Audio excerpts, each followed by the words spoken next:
بسم اللہ الرحمن الرحیم۔ السلام علیکم ورحمۃ اللہ وبرکاتہ۔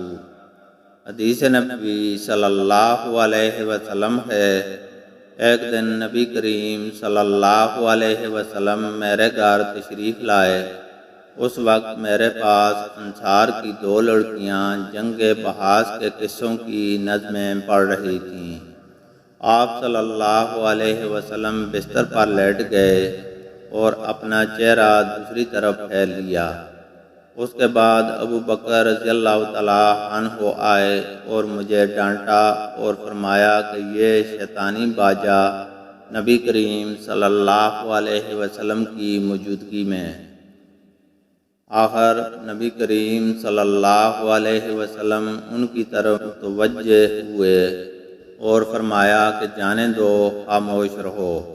پھر جب ابو بکر رضی اللہ تعالیٰ عنہ دوسرے کام میں لگ گئے تو میں نے انہیں اشارہ کیا اور وہ چلی گئیں۔ اللہ تعالیٰ سے دعا ہے کہ وہ ہمیں قرآن اور حدیث کو سننے، سمجھنے اور اس پر عمل کرنے کی توفیق عطا فرمائے۔ آمین۔